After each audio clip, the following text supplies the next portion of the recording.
ба ҳамун шаҳрҳо билет нагирен. шаҳрҳои Белгород, Брянск, Воронеж. аввалан регистратсиятона проверка кунед ки дар база боша. метавонед ки дар ҳамин инстаграм саволотона бинависонед. шумо марден ё заиф? мард бояд хизмати модар ватанро кунад. бояд ҳар яки мо ватани худмона ҳифз кунем. нафароне ки дар шаҳри Москва қарор доред ва ба шумо духтури дандон лозим бошад, пас ба рақамҳои рӯи экран дар тамос бошед. барои сафед кардани дандон, барои табобат кардани хунукиҳои дандон, барои дандонро пломба мондан, ба ин рақамҳо дар тамос бошед. ҳатман аз номи канали мо муроҷиат кунед. тахфиф карда мешавад. бародарони тоҷики мо дар хизмати шумо мебошанд. ассалому алайкум ба ҳама тамошобинони барномаҳои канали Юрист TJ, барномаҳои Сорбон Сафаров. тамошобинони азиз, видеоро бо диққат та охирша тамошо кунен ва дар видео лайк мондана фаромӯш накунен. ахбороти нав. чихеле ки ман чанд қа пеш видео карда будам ва гуфтам ки дар яке аз фурудгоҳҳои Федератсияи Россия маҳдудиятҳо ворид кардагӣ ҳастанд. ба ҳамун шаҳрҳо билет нагирен ва ҳамин маҳдудията продлит кардан. тамдиди маҳдудияти кории фурудгоҳҳо дар ҷануби маркази Федератсияи Россия. маҳдудияти парвозҳо ба фурудгоҳҳо дар марказу ҷануби Русия то 23 август тамдид карда шуд. шаҳрҳои Белгород, Брянск, Воронеж, Краснодар, Курск, Липецк, Ростов ва Элиста зикр гардиданд. ҳамин шаҳрҳое ки мо ном гирифтем, шумо айни ҳол аз ҷумҳурии Тоҷикистон сафар карда наметавонед ба ҳамиҷа ва билет ҳам нахарен. ҳозираша то 23 августа продлитиш кардагиян. баъди 23 кушода мешава ё ки не, аниқ нест аёли.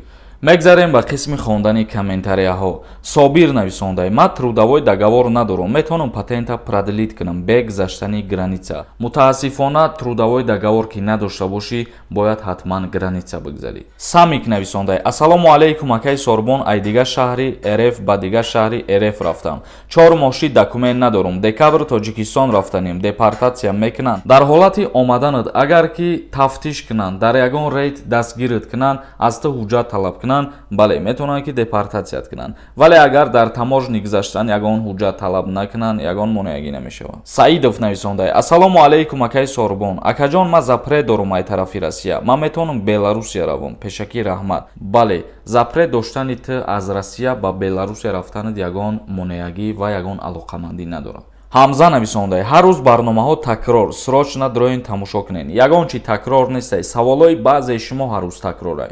суҳайли каримзода нависондай: салом ака, одамое ки патента споридагӣ, не ки регистратсия дани база набоша, гирифта намешава патент, чанд қа срок дора барои гирифтан. касое ки патент меспорен, аввалан регистратсиятона проверка кунед ки дар база боша, чунки дар вақти гирифтани патент проверка мекунанд. регистратсияи шумо агар дар база дани набоша, ба шумо патента наметиҳанд ва ҳамун қадар даводав кардагӣ ва ҳамун қадар пулои расход кардагитон месӯза. мерай ай сари нав регистратсияи оригинал мекунӣ, бо ай сари нав ҳуҷҷат меспорӣ. тилоев нависондай: салом алайкум ака, як савол. духтар астист ки паспорт дошта боша, падар дар чӣ қадар муддат гирифта метавонад паспортро? пешакӣ раҳмат акаҷон. дар муддати 3 ё ки 4 моҳ ба воситаи фарзанд метавонанд ки соҳиби шаҳрвандии Россия шаванд. як каси дига нависондай: салом алайкум брат, агар политсия дар кӯча биқапа, сум талаб куна, штраф куна, адел бурда документота 100% боша, жалбшон кунӣ мешавад. дар ҳолате ки аз шумо агар милитсия сум талаб куна ва шумо сум ки битиен, метавонанд дар ҳамин ҳолат бо худтона гунаҳгор бироранд, чунки дар назди қонунгузорӣ ҳам порагиранда ва ҳам порадиҳанда ҷавобгар мебошад.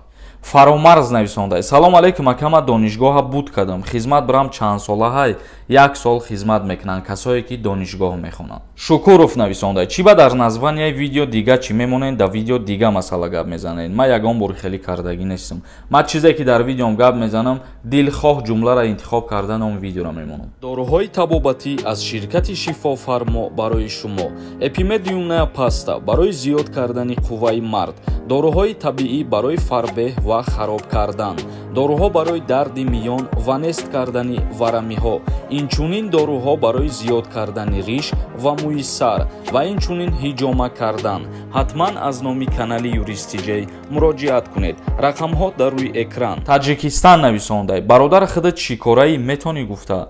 ман ҳуқуқшинос хондагиам, ғайри видео кардан дар YouTube шагири худо ки кору фаъолият мекунам. фаридун олимов нависондай: ака салом алайкум, дар 2023 меган ки паспорти сурх ман мешавад, ростай?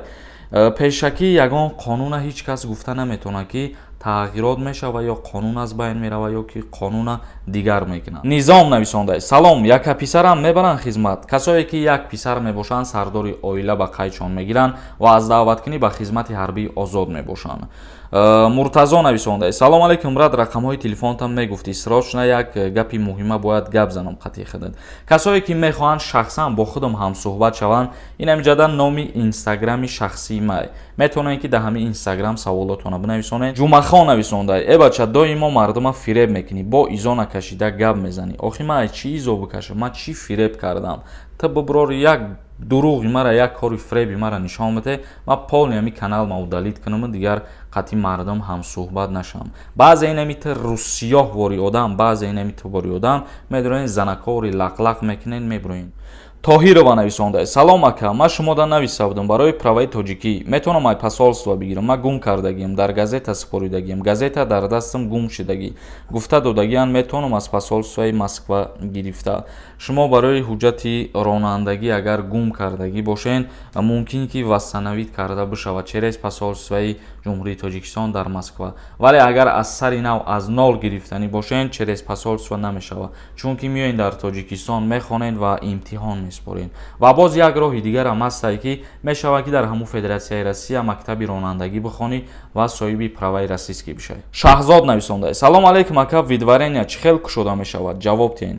видваренияра ҳамун муҳлаташ ки ба анҷом расид кушода мешавад. Тамом. Ворух нависондааст: э бачаҳо, ин қадар аз хизмат метарсен. шумо марден ё заиф? Мард бояд хизмати модар ватанро кунад. солҳои пеш агар хизмат намегирифт, бачаҳо зиқ мешуд. ҳеҷ кас ба шавҳар намебарояд, нигод нигуфта.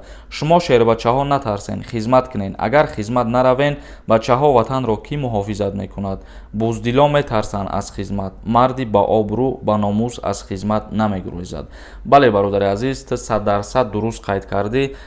ватан ба мову шумо ҷавонон ниёз дорад. бояд ҳар яки мо саҳми худмона баҳри ободии ватан бигзорем. бояд ҳар яки мо ватани худмона ҳифз кунем. агар мову шумо ватани худмона ҳифз накунем, ягон миллати дигар омада дар ватани мо хизмат намекуна ва нигоҳ намекуна. мунтазам тиҷей нависондааст: салом дӯстам, маро як дастгирӣ кунед. ман филмро вардестам дар ғарибӣ, як рекламам кунед. бародар мунтазам тиҷей да бидроен обуна бошен ва дастгириш кунед. файзулло раҳимов нависондааст: салом алейк ака, ҳамин симкартаи телефона дар Тоҷикистон меган 3 моҳ истифода набарӣ маҳкам мекунанд. ягон ҳуқуқ доранд ё ягон далел? ҳар як чиз ба худша оиннома дора ва тарзи корӣ дора.